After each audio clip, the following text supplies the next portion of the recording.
உங்க வாழ்க்கையில இதுவரை நல்ல பாலிட்டிஷியனை பார்த்திருக்கீங்களா? நான் இதுவரைக்கும் நல்ல பாலிட்டிஷியனை பார்த்ததே இல்ல. எனக்கு தெரிஞ்ச இந்த ஜெனரேஷனே பார்த்திருக்காதுன்னு நான் நினைக்கிறேன். ஏன் நிறைய நல்ல பாலிட்டிஷியனே இல்லைன்னு தெரியுமா? என்னை பொறுத்த வரையும் பாலிடிக்ஸ்ங்கிறது ஒரு பிசினஸ். இப்ப உள்ள நிறைய பேர் அதை அப்படிதான் பாக்குறாங்க. நம்ம பாலிடிக்ஸ்குள்ள போனா இவ்வளவு பணம் பார்க்கலாம், இந்த பதவியில இருந்தா இவ்வளவு கிடைக்கும், அவ்வளவு உருட்டலாம் சுருட்டலாம் தான் இருக்காங்களே தவிர, இது நம்ம இந்த மக்களுக்கு செய்யலாம், இங்க இவ்வளவு கஷ்டப்படுறாங்க, இந்த உதவி அவங்களுக்கு தேவைப்படும், நம்ம மக்களுக்கு சேவை பண்ணதான் இருக்கும்னு அந்த மைண்ட் செட் அவங்களுக்கு கொஞ்சம் கூட கிடையாது. நான் ஏன் இதை பேசிக்கிட்டு இருக்கேன்னா, என் வாழ்க்கையில நான் இது வரைக்கும் நல்ல பாலிட்டிஷியன், மக்களுக்கான தலைவன் நான் ஒருத்தரை கூட உருப்படியா பார்த்ததில்லை. இப்படி அரசியலை எல்லாருமே ஒரு வியாபாரமா பார்த்துக்கிட்டு இருந்தா இந்த மக்களோட நிலைமையை பார்த்து யோசிச்சு பாருங்க. இந்த பொதுமக்கள் எதுக்குங்க ஓட்டு போடுறாங்க?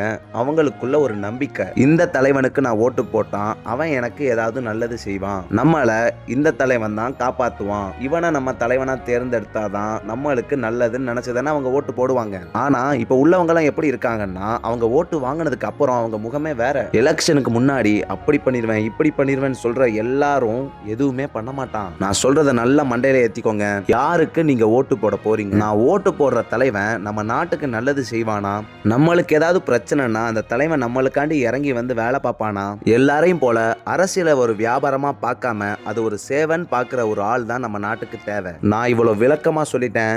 உங்க தலையெழுத்து உங்க கையில தான் இருக்கு.